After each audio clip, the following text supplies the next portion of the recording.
अस्य श्रीलक्ष्मी नृसिंह दिव्यसहस्रनामस्तोत्र महामन्त्रस्य ब्रह्मा ऋषिः अनुष्टुप् छन्दः श्रीलक्ष्मी नृसिंहो देवता क्षौम् इति बीजम् श्रीं इति शक्तिः नखदंष्ट्रायुधायेति कीलकम् मन्त्रराज श्रीलक्ष्मी नृसिंह प्रीत्यर्थे जपे विनियोगः ध्यानम् सत्यज्ञानसुखस्वरूपमबलम् क्षीराब्धिमध्यस्थितम् योगारूढमतिप्रसन्नवदनम् भूषा सहस्रोज्ज्वलम् त्र्यक्षम् चक्रपिनाकसाभयकरान् बिभ्राणवर्कच्छविम् छत्रीभूतपणीन्द्रबिन्दुधवलम् लक्ष्मी नृसिंहं भजे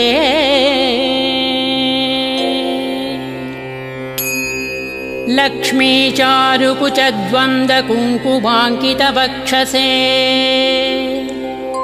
नमो नृसिंहनाथाय सर्वमङ्गलमूर्तये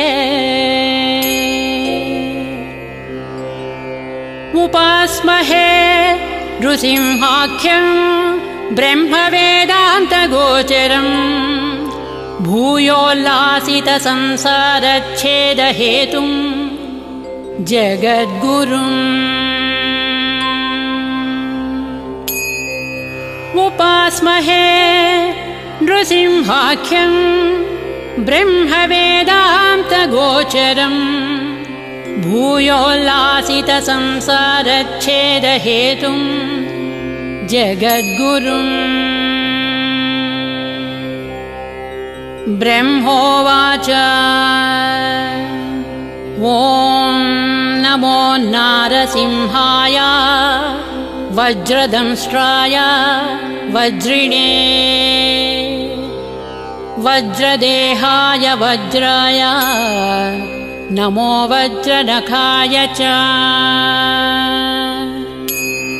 ॐ नमो नारसिंहाय वज्रदंष्ट्राय वज्रिणे वज्रदेहाय वज्राय नमो वज्रनखाय च वासुदेवाय वन्द्याय वरदाय वरात्मने वरदाभयहस्ताय वराय वररूपिणे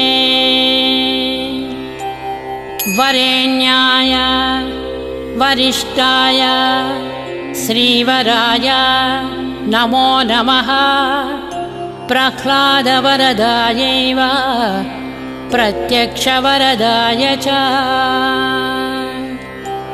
परात्पराय पाराय पवित्राय पिनाकिने पावनाय प्रसन्नाय पासिने पापहारिणे पुरुष्टुताय पुण्याय पुरुहूताय ते नमः तत्पुरुषाय तद्धाय पुराणपुरुषाय च पुरोधसे पूर्वजाय पुष्कराक्षाय ते नमः पुष्पहासाय हासाय महाहासाय स्याङ्गिने सिंहराजाय सिंहाय जगद्वन्द्याय ते नमः अट्टहासाय रोषाय ज्वालाहासाय ते नमः भूतावासाय भासाय श्रीनिवासाय खड्गिने खड्गजिह्वाय सिंहाय खड्गवासाय ते नमः। नमो मूलाधिवासाय धर्मवासाय धन्विने धनञ्जयाय धन्याय नमो मृत्युञ्जयाय च। शुभञ्जयाय सूत्राय नमः शत्रुञ्जयाय च। निरञ्जनाय वीराय निर्गुणाय गुणात्मने निष्प्रपञ्चाय निर्वाणप्रदाय निबिडाय च। निरालम्बाय नीलाय निष्कलाय कलात्मने निमेषाय निबन्धाय निमेषगमनाय च। निर्द्वन्द्वाय निराशाय निश्चयाय निजाय च। निर्मलाय निदानाय निर्मोहाय निराकृते नमो नित्याय सत्याय सत्कर्मनिरताय च। सत्यध्वजाय मुञ्जाय मुञ्जकेशाय केशिने हरिकेशाय केशाय गुडाकेशाय वै नमः। सुकेशायोर्ध्वकेशाय केशिसंहारकाय च। जलेशाय स्थलेशाय पद्मेशायोग्ररूपिणे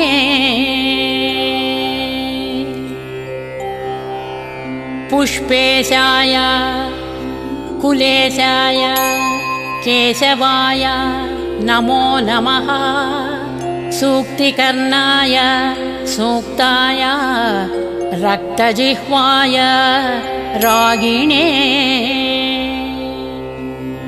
दीप्तरूपाय दीप्ताय प्रदीप्ताय प्रलोभिने प्रसन्नाय प्रबोधाय प्रभवे विभवे नमः। प्रभञ्जनाय पान्धाय प्रमाय प्रतिमाय च। प्रकाशाय प्रतापाय प्रज्वलायोज्वलाय च। ज्वालामाला स्वरूपाय ज्वालाजिह्वाय ज्वालिने महाज्वालाय कालाय कालमूर्तिधराय च। कालान्तकाय कल्पाय कलनाय कलाय च। कालचक्राय चक्राय षट्चक्राय च चक्रिणे अक्रूराय कृतान्ताय विक्रमाय क्रमाय च। कृत्तिने कृत्तिवासाय कृतज्ञाय कृतात्मने संग्रमाय च क्रुद्धाय कान्तलोकत्रयाय च। अरूपाय सुरूपाय हरये परमात्मने अजेयाय आदिदेवाय अक्षयाय क्षयाय च।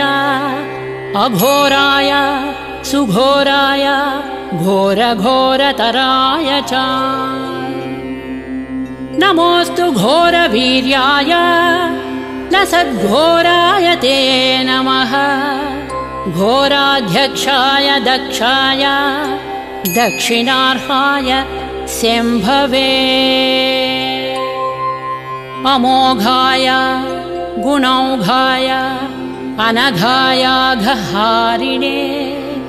मेघनादाय नादाय तुभ्यं मेघात्मने नमः। मेघवाहनरूपाय मेघश्यामाय मालिने व्यालयज्ञोपवीताय व्याघ्रदेहाय ते नमः। व्याघ्रपादाय ते व्याघ्रकर्मणे व्यापकाय च विकटास्याय वीर्याय विष्टरस्रवसे नमः।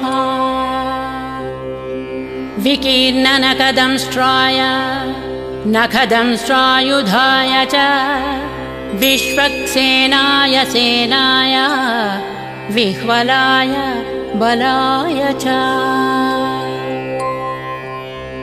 विरूपाक्षाय वीराय विशेषाक्षाय साक्षिणे वीतशोकाय वित्ताय विस्तीर्णवदनाय च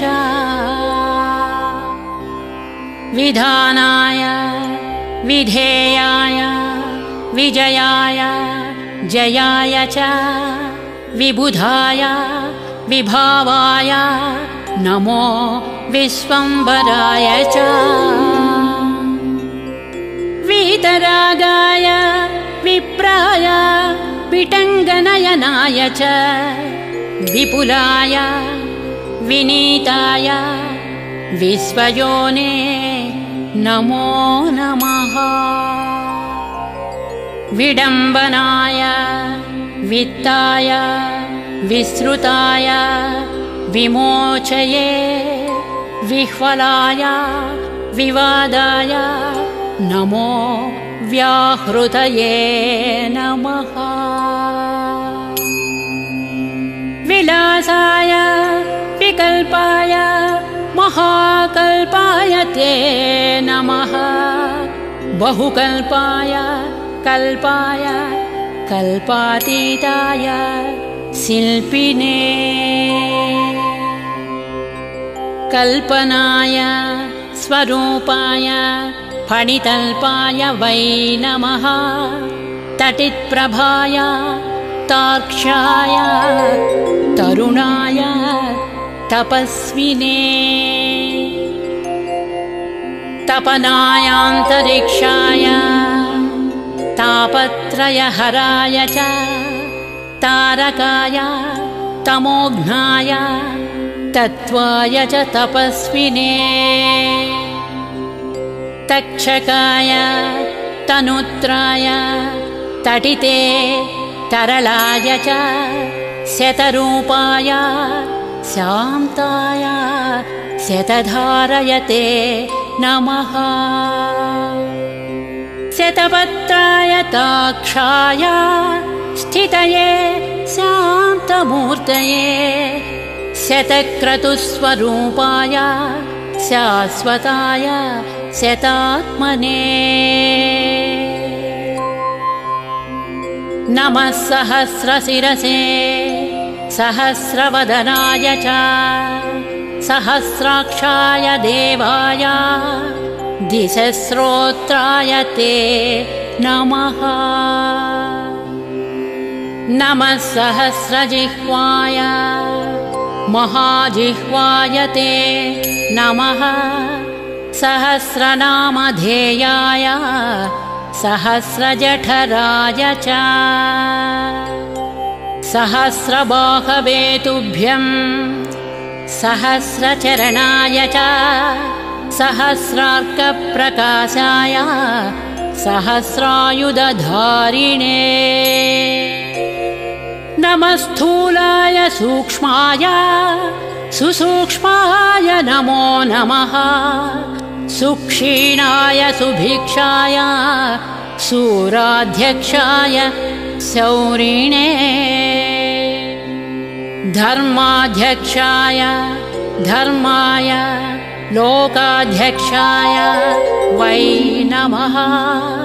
प्रजाध्यक्षाय शिक्षाय विपक्षक्षय मूर्तये कालाध्यक्षाय तीक्ष्णाय मूलाध्यक्षाय ते नमः। अधोक्षजाय मित्राय सुमित्रवरुणाय च शत्रुघ्नाय अविघ्नाय विघ्नकोटिहराय च रक्षोघ्नाय मधुघ्नाय भूतघ्नाय नमो नमः भूतपालाय भूताय भूतावासाय भूतिने भूतभेतालघाताय भूताधिपतये नमः भूतग्रहविनाशाय भूतसंयमिने नमः महाभूताय भृगवे सर्वभूतात्मने नमः सर्वारिष्टविनाशाय सर्वसम्पत्कराय च सर्वाधाराय सर्वाय सर्वार्तिहरये नमः सर्वदुःखप्रशान्ताय सर्वसौभाग्यदायिने सर्वज्ञायाप्यनन्ताय सर्वशक्तिधराय च सर्वैश्वर्यप्रदात्रे च सर्वकार्यविधायिने सर्वज्वरविनाशाय सर्वरोगापहारिणे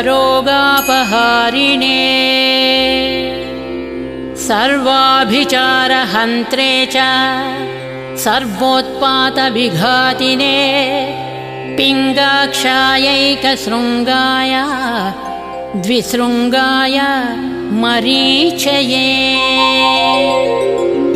बहुशृङ्गाय शृङ्गाय महाशृङ्गाय ते नमः माङ्गल्याय मनोज्ञाय मन्तव्याय महात्मने महादेवाय देवाय मातुलुङ्गधराय च महामाया प्रसूताय मायिने जलशायिने महोदराय मन्दाय मदनाय मदाय च मधुकैटभहन्त्रे च माधवाय मुरारये महावीर्याय धैर्याय चित्रवीर्याय ते नमः चित्रकर्माय चित्राय नमस्ते चित्रभानवे मायातीताय मायाय महावीराय ते नमः महातेजाय बीजाय तेजोधाम्ने च बीजिने तेजोमय नृसिंहाय तेजसां निधये नमः महादंष्ट्राय दंष्ट्राय नमः पुष्टिकराय च सिपिविष्टाय पुष्टाय तुष्टये परमेष्टिने विशिष्टाय च शिष्टाय गरिष्ठायेष्ठदायिने नमो ज्येष्ठाय श्रेष्ठाय तुष्टायामिततेजसे अष्टाङ्गन्यस्तरूपाय सर्वदुष्टान्तकाय च वैकुण्ठाय विकुण्ठाय केशिकण्ठाय कण्ठिने कण्ठीरवाय लुण्टाय निस्यठाय हठाय च सत्त्वोद्रिक्ताय कृष्णाय रजोद्रिक्ताय वेधसे तमोद्रिक्ताय रुद्राय ऋग्यजुस्साममूर्तये ऋतुध्वजाय राजाय मन्त्रराजाय मन्त्रिणे त्रिनेत्राय त्रिभर्गाय त्रिधाम्ने च त्रिशूलिने त्रिकालज्ञानरूपाय त्रिदेहाय त्रिधात्मने नमस्त्रिमूर्तिवन्द्याय त्रितत्त्वज्ञानिने नमः। अक्षोभ्याय निरुद्धाय अप्रमेयाय भासवे अमृताय अनन्ताय अमिताय अमराय च अपमृत्युविनाशाय अपस्मारविघातिने अन्नदाय अन्नरूपाय अन्नाय अन्नभुजे नमः।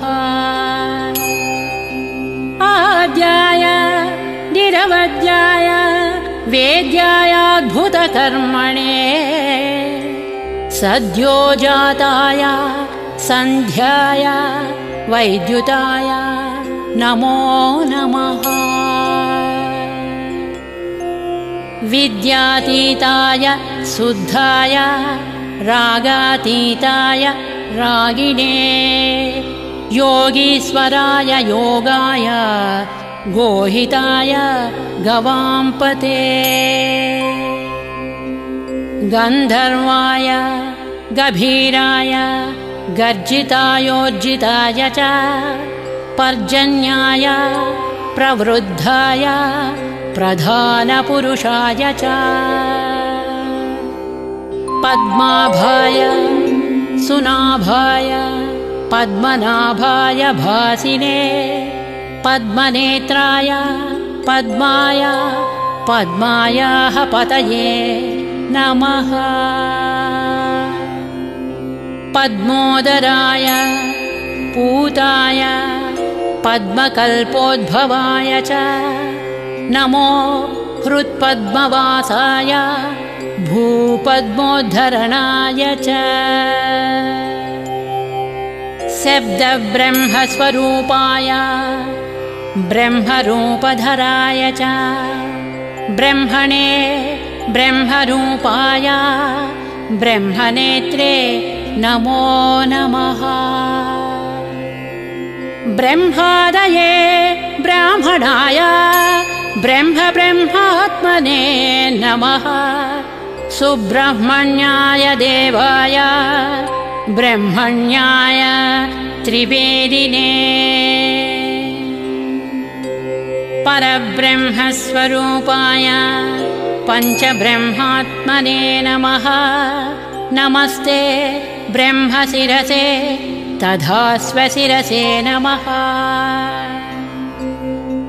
अधर्वशिरसे नित्यम् असनिप्रतिमाय च नमस्ते तीक्ष्णदंष्ट्राय लोलाय ललिताय च लावण्याय पवित्राय नमस्ते भासकाय च लक्षणज्ञाय लक्षाय लक्षणाय नमो नमः। रसद्वीपाय दीप्ताय विष्णवे प्रभविष्णवे वृष्णिमूलाय कृष्णाय श्रीमहाविष्णवे नमः। पश्यामि त्वां महासिंहं हारिणं वनमालिनं किरीटिनं कुण्डलिनं सर्वगं सर्वतोमुखम् सर्वतः पाणिपादोरुं सर्वतोक्षिशिरोमुखं सर्वेश्वरं सदा तुष्टं सत्यस्थं समरप्रियम् बहुयोजनविस्तीर्णं बहुयोजनमायतं बहुयोजनहस्ताङ्घ्रिं बहुयोजननासिकम् महारूपं महावक्त्रं महादंष्ट्रं महाभुजं महानादं महारौद्रं महाकायं महाबलम् आनाभेर्ब्रह्मणो रूपमागलाद्वैष्णवं वपुः आशीर्षाद्रुद्रमीशानं तदग्रे सर्वतः शिवम् नमोऽस्तु नारायण नारसिंहा नमोऽस्तु नारायण वीरसिंहा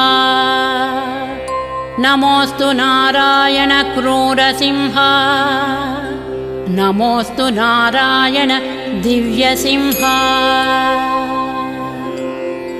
नमोऽस्तु नारायण व्याघ्रसिंहा नमोऽस्तु नारायण पुच्छसिंहा नमोऽस्तु नारायण पूर्णसिंहा नमोऽस्तु नारायण रौद्रसिंहा नमो नमो भीषणभद्रसिंहा नमो नमो विज्वलनेत्रसिंहा नमो नमो ब्रह्मितभूतसिंहा नमो नमो निर्मलचित्तसिंहा नमो नमो निर्जितकालसिंहा नमो नमो कल्पितकल्पसिंहा नमो नमो कामदकामसिंहा नमो नमस्ते भुवनैकसिंहा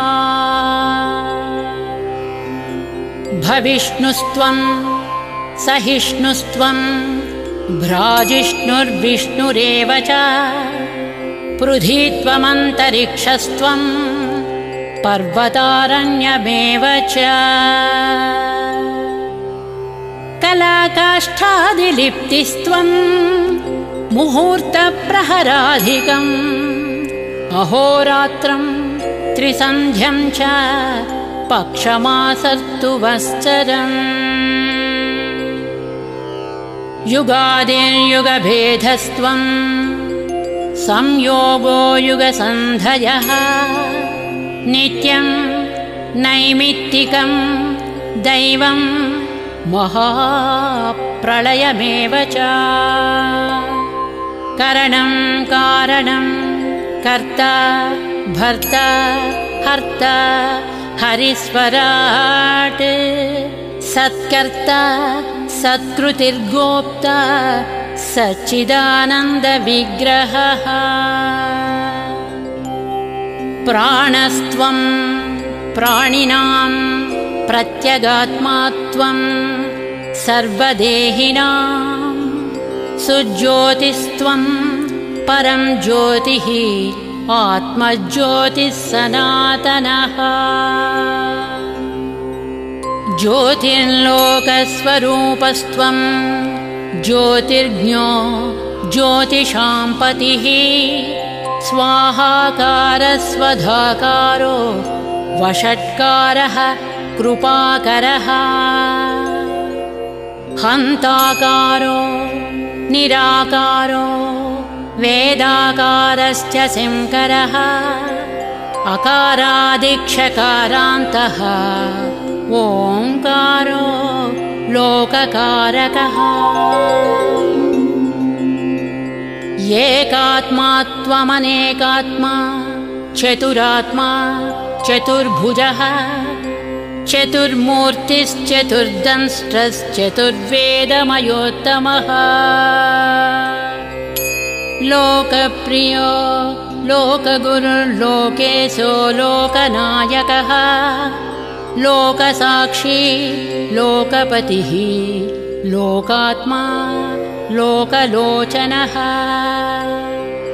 लोकाधारो बृहल्लोको लोकालोकमयो विभुः लोककर्ता महाकर्ता कृतकर्ता कृतागमः अनादिस्त्वमनन्तस्त्वमभूतो भूतविग्रहः स्तुतिस्तुत्यस्तव प्रीतः स्तोतानेता नियामकः त्वं गतिस्त्वं मतिर्मह्यं पिता माता गुरुः सखा सुहृदश्चाप्तरूपस्त्वं त्वां विना नात्र मे गतिः। नमस्ते मन्त्ररूपाय अस्त्ररूपाय ते नमः बहुरूपाय रूपाय पञ्चरूपधराय च भद्ररूपाय रूपाय योगरूपाय योगिने समरूपाय योगाय योगपीठस्थिताय च योगगम्याय सौम्याय ध्यानगम्याय ध्यायिने ध्येयगम्याय धाम्ने च धामाधिपतये नमः। धराधराय धर्माय धारणाभिरताय च नमो धात्रे विधात्रे च सन्धात्रे च धराय च दामोदराय दान्ताय दानवान्तकराय च नमः संसारवैद्याय भेषजाय नमोऽस्तु ते क्षीरध्वजाय क्षीराय वाताय प्रतिमाय च सारस्वताय संसारनाशनाय क्षमालिने असिचर्मधरायैव षट्कर्मनिरताय च विकर्माय सुकर्माय परकर्मविघातिने सुकर्मणे मन्मधाय नमो मर्माय मर्मिणे करिचर्मवसानाय कराळवदनाय च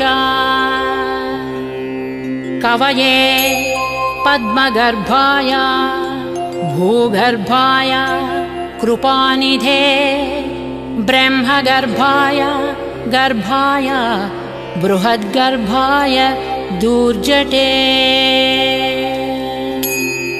नमस्ते विश्वगर्भाय श्रीगर्भाय जितारये नमो हिरण्यगर्भाय हिरण्यकवचाय च हिरण्यवर्णदेहाय हिरण्याक्षविनाशिने हिरण्यकनिहन्त्रे च हिरण्यनयनाय च हिरण्यरेतसेतुभ्यं हिरण्यवदनाय च नमो हिरण्यशृङ्गाय शृङ्गाय च शृङ्गिणे भैरवाय सुकेशाय भीषणायान्त्रमालिने चण्डाय तुण्डमालाय नमो दण्डधराय च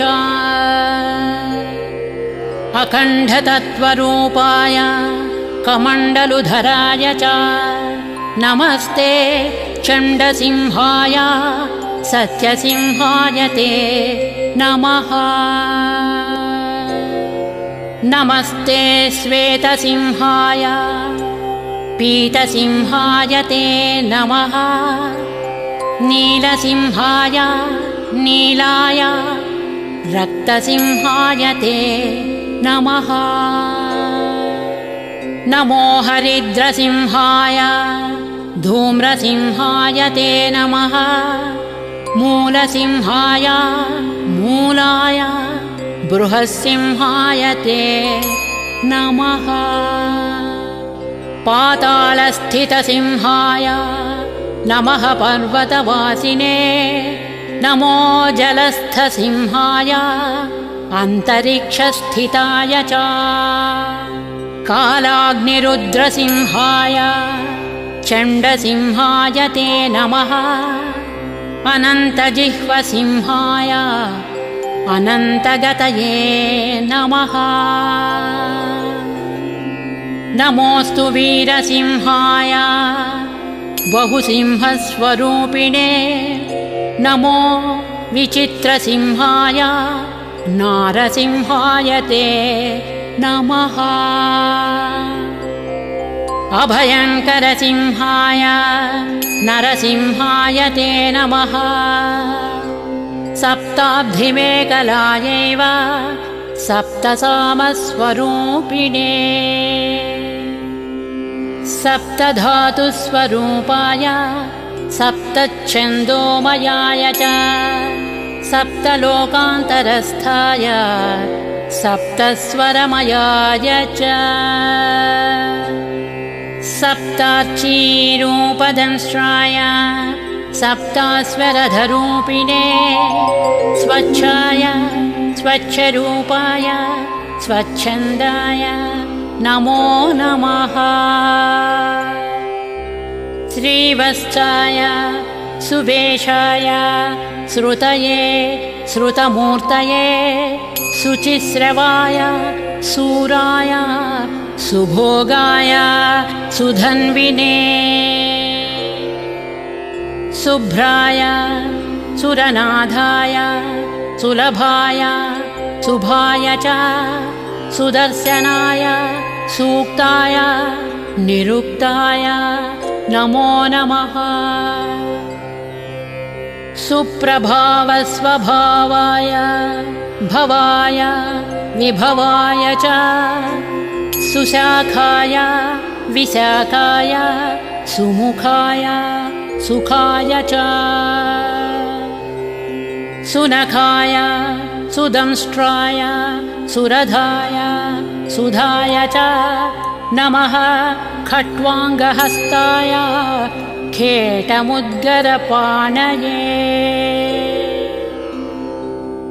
सांख्याय सुरमुख्याय प्रख्यातप्रभवाय च खगेन्द्राय मृगेन्द्राय नगेन्द्राय ध्रुवाय च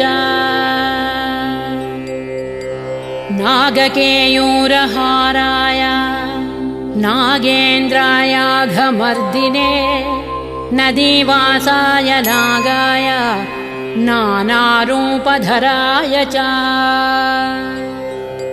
नागेश्वराय नग्नाय नमिताय अमिताय च नागान्तकरधायैव नरनारायणाय च नमो मत्स्यस्वरूपाय कच्छपाय नमो नमः नमो यज्ञवराहाय श्री नृसिंहाय ते नमः विक्रमाक्रान्तलोकाय वामनाय महोजसे नमो भार्गवारामाय रावणान्तकराय च नमस्ते बलरामाय कंसप्रध्वंसकारिणे बुद्धाय बुद्धरूपाय तीक्ष्णरूपाय कल्किने आत्रेयाय अग्निनेत्राय कपिलाय द्विजाय च क्षेत्राय पशुपालाय पशुवक्त्राय ते नमः गृहस्थाय वनस्थाय यतये ब्रह्मचारिणे स्वर्गापवर्गदात्रे च तद्भोक्त्रे च मुमुक्षवे सालग्रामनिवासाय क्षीराब्धिनिलयाय च श्रीशैलाद्रिनिवासाय शैलवासाय ते नमः योगिहृत्पद्मवासाय महाहंसाय ते नमः गुहावासाय गुह्याय गुप्ताय गुरवे नमः नमो मूलाधिवासाय नीलवस्त्रधराय च पीतवस्त्रधरायैव रक्तवस्त्रधराय च रक्तमाल्यविभूषाय रक्तगन्धानुलेपिने धुरन्धराय धूर्ताय दुर्गमाय धुराय च दुर्मदाय दुरन्ताय दुर्धराय नमो नमः दुर्निरीक्षाय दीप्ताय दुर्धर्षाय ध्रुमाय च दुर्भेदाय दुराशाय दुर्लभाय नमो नमः दृप्ताय दीप्तवक्त्राय बुद्धृताय नमो नमः उन्मत्ताय प्रमत्ताय नमो दैत्यारये नमः रसंगाय रसेशाय आकर्णनयनाय च वन्द्याय परिवेशाय रध्याय रसिकाय च मूर्ध्वास्यायोर्ध्वदेहाय नमस्ते चोर्ध्वरेतसे पद्मप्रध्वंसिकान्ताय शङ्खचक्रधराय च गदापद्मधरायैव पञ्चबाणधराय च कामेश्वराय कामाय कामरूपाय कामिने नमः कामविहाराय कामरूपधराय च सोमसूर्याग्निनेत्राय सोमपाय नमो नमः नमः सोमाय वामाय वामदेवाय ते नमः सामस्वराय सौम्याय भक्तिगम्याय ते नमः ऊष्माण्डगणनाथाय सर्वश्रेयस्कराय च भीष्माय भीकरायैव भीम विक्रमणाय च मृगग्रीवाय जीवाय जिताय जितकासिने जटिने जामदग्न्याय नमस्ते जातवेदसे जपाकुसुमवर्णाय जप्याय जपिताय च जरायुजायाण्डजाय स्वेदजायोद्भिदाय च जनार्दनाय रामाय जाह्नवीजनकाय च जराजन्मविदूराय प्रद्युम्नाय प्रबोधिने रौद्रजिह्वाय रुद्राय वीरभद्राय ते नमः छिद्रूपाय समुद्राय कद्रुद्राय प्रचेतसे इन्द्रियायेन्द्रियज्ञाय नमः इन्द्रानुजाय च अतीन्द्रियाय सान्द्राय इन्दिरापतये नमः ईशानाय च ईड्याय ईप्सिताय इनाय च व्योमात्मने च व्योम्ने च नमस्ते व्योमकेशिने व्योमोद्धराय च व्योमवक्त्राय असुरघातिने नमस्ते व्योमदंष्ट्राय व्योमावासाय ते नमः सुकुमाराय माराय सिंसुमाराय ते नमः विश्वाय विश्वरूपाय नमो विश्वात्मकाय च ज्ञानात्मकाय ज्ञानाय विश्वेशाय परात्मने एकात्मने नमस्तुभ्यं नमस्ते द्वादशात्मने चतुर्विंशतिरूपाय पञ्चविंशतिमूर्तये